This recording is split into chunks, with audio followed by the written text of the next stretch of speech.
Hi everyone, this is Daniel versus Kieran, played on the 11th of May. Let's get into it. Very short game, but it's got quite a few instructive points in it. So here we have the Guico piano, and Black has played H6. I mean, this is a wasted move. I'm sure he's doing it because he's probably had some bad experiences in the past with this knight getting to g5 and the bishop and the knight working together against his f-pawn. For example, the fried liver attack, which happens right here. And in order to not just lose on the spot, you end up with this sort of thing happening. And if this knight takes here, believe it or not, this is actually a well-known pawn sacrifice, which is not too bad for Black. But if the knight takes here, the idea is you sack the knight, and then you check with the queen fork on the knight and the king has to come into the middle. And then, after things like this, the king then, this needs defending somehow. The king then castles. The rook ends up on the e-file eventually. This pawn crashes through the center, and you can see this king it's very hard to keep this king safe. Even though white's a whole piece down, the engine actually thinks it's better for white. So that's one of the big dangers. So in order to avoid that, he's gone h6. H6 is not the solution. Okay, the solution is to find the right move order at the start of the game. Bringing the knight out first is not the best move order, I don't believe. Bishop out first. You see, there's no danger of the knight coming to g5 because the queen just rips it off. Just queen takes. The queen's covering g5 at the moment. So you bring the bishop out first. And if your opponent, for example, were to play c3 or castle or something like that, then your knight comes out. And you don't have to worry about the knight jumping to g5 because you've cleared the way between your king and rook. You can just castle. And your rook is covering f7. And you should be very happy if your opponent trades bishop and knight for rook and pawn this early in the game. So just find the right move order. Bishop c5. Develop a bishop. Don't waste a move by playing h6. Okay, so white castled here. I think I would have preferred d4. I think if your opponent is wasting a move this early in the game, you should try and open the center up as soon as you possibly can. Just rip that center right open with d4. Get your pieces flying out and try and make use of that whole extra move by attacking. Get your pieces all out and attack as soon as you possibly can. And you shouldn't attack until you've got all your pieces out. Castles, knight f6. Okay, once again, I'm liking d4. I think here d4 was played. Knight f6 I think is all right. White played knight c3. And this, I think here, knight c3 is not the way to play this. And the main reason is the fork trick. This is a well-known trick in these sorts of positions, these Italian opening positions, when you've got the bishop on c4 and the pawn on e4. The knight can do exactly that, sacrifice itself for the pawn. And the idea is if the knight takes back, you play d5, forking the two pieces and getting your piece back. So, if the bishop takes the pawn, the queen takes the bishop. If the bishop comes back, the pawn takes the knight. And here what we have is it ends up being equal material. However, black ends up with the center instead of white having the center. I'm not sure if this wasted move ruins the fork trick. I'm thinking maybe bishop here might be a thing. So after he takes here, maybe this knight can come here. This is not usually an option when there's in these sorts of positions. And it all comes about because of this wasted move, h6. But even this looks like it might be level. Moves like queen here. And even though you can isolate your opponent's pawns, I think that black should be okay with this because he's got the two bishops in a wide open position. So the fork trick would be the way to play here after knight c3, but black didn't.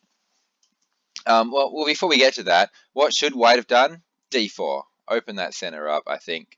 I think d4 is the way to go. I know you're leaving this pawn on pre, but you really want black to take it so that you can throw your rooks on the e-file and get at his king as fast as you can. Remember, he's wasted a move, so you've got to try and find a way to attack as soon as you can. Other than d4, maybe you can just slow play it. Well, not really slow play, but you can play something like rook here and then just go for the c3, d4 idea and just treat it like a normal position, knowing that you've got a whole extra move. So that's the other way you could have done it. Okay, so knight c3 was played, but instead of playing the fork trick, black has gone and played this, which is just a horrific wasted move. What's this knight even doing here? It's not threatening anything. There's no danger. It's not part of the attack. The queen's not coming out. The knight's guarding it. White can just pretend that. Just sit there and ignore that knight and not actually care about it. Once again, something like d4, just crash through the middle. Let's go. Black has wasted 2 moves now. That makes this just so strong. If you can trade off these center pawns, this rook is going to come onto this file with a check, and black is in deep, deep trouble. White played h3, which is actually okay as well. If the knight retreats, then you've definitely gained a whole move out of it, and the knight's gone 1-2, and in that time you've played h3, and h3 is a useful move sometimes. But in this position, what black's done is he's tried a very common attacking device. This is, well, not very common, but it's very well known. So most top players know about it. Well, just about every good chess player knows about this idea. You bring a knight into g4 and the pawn goes up attacking it. You don't move it, you defend it with your h-pawn. And the idea is, well, you'll see what the idea is in the actual game. But white should not take this knight. Well, it's actually easier if I explain the idea by showing you what happened and then show you what should happen. White has made the huge blunder of actually taking the knight. And after the pawn takes, this knight's on pre, but this knight can't move. And it did move. And after moving, after queen here, it's forced mate. There's nothing white can do about it. It threatens mate on h1 and h2 at the same time, and all white did was g3, which doesn't help anything because you just had mate down here straight away. White's got a lot of sacrifice moves that can delay it a little bit, but eventually he's getting mated. So back here, the knight couldn't move. And back here, white shouldn't have taken the knight. White should just say, okay, I don't have any reason to take the knight yet. If I take the knight, I get myself into trouble. I'm just going to leave it like this. Like, black can't make any progress. He can't get his queen in or anything.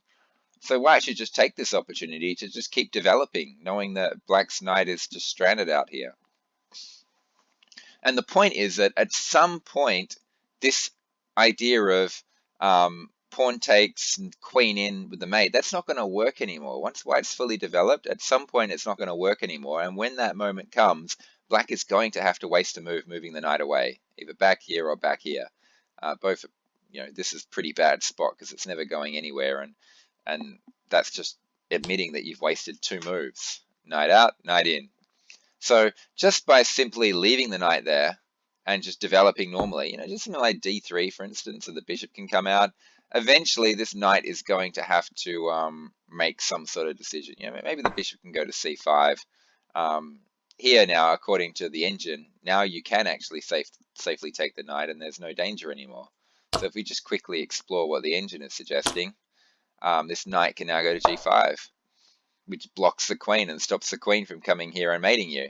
The reason, because after d3, the bishop's defending g5. So like I said, you just play a normal move like d3, and suddenly this knight has to get out of there. It has to run for it. It has to retreat. If it doesn't retreat, he just loses the piece. If it does retreat, he's lost 2 moves, 1, 2. So taking the knight was a huge mistake when the simple d3, and black has just wasted so many moves this game. The knight will have to move back. And think about the wasted moves. He's played pawn to h6 to h5. That's 2 wasted moves. Knight to g4 to f6. He's wasted 4 moves this game. And the only move that white has wasted is playing h3, which isn't really a waste because now it's keeping bishops and knights out of the g4 square. So yeah, black is just dead. Black has just got nothing. We can just start looking to pin this, or we can even now go on our own attack now because black has wasted so many moves. It's actually very difficult to stop white from just coming in and knight forking and things like that. So that's how white should have handled it. But after taking the knight, at this point, probably white needed to have a longer think. He needed to have a long think on the last move, on this move, thinking, why can't I take the knight? He needed to have a long think. He didn't, but after this happened, he needed to have a longer think. If I move the knight, what happens next? And this is not too difficult to work out, that the queen is coming to here and you're getting mated.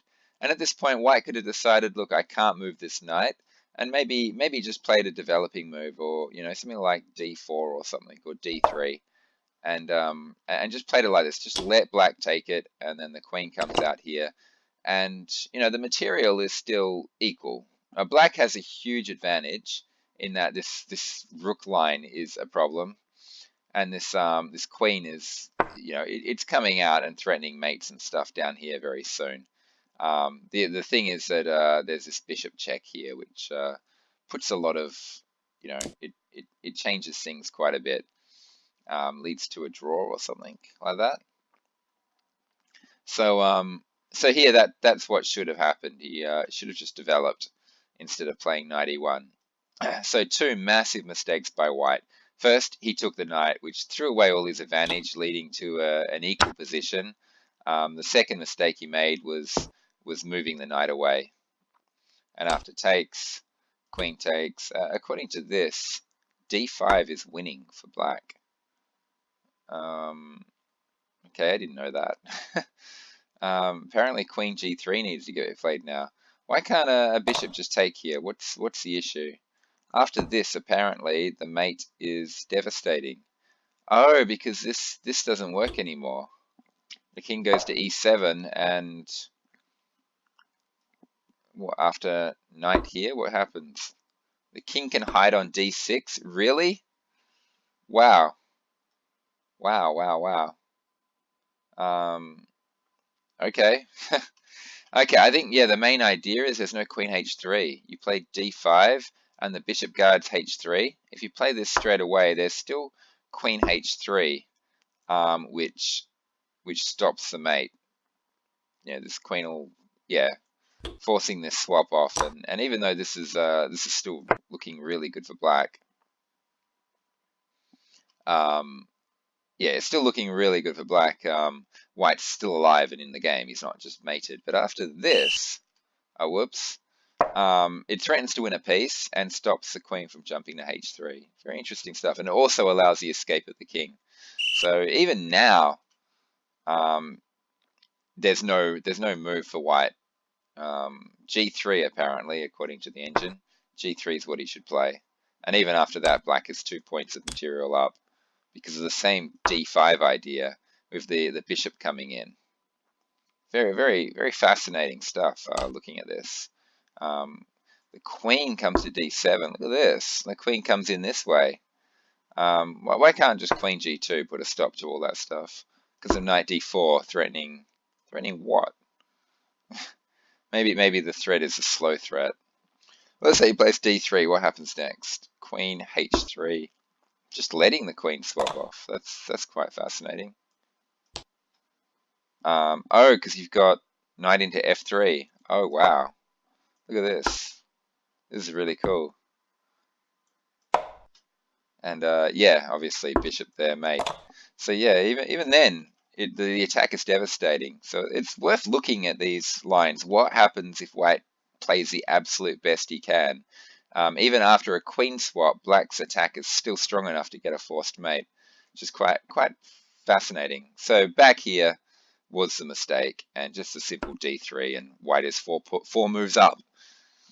Oh well, I hope you all enjoyed that and learned something about this, and remember this attacking device. I mean, black has not played it the best, and white could have really caused him serious problems, but there are many situations where this attacking device is actually spot on correct.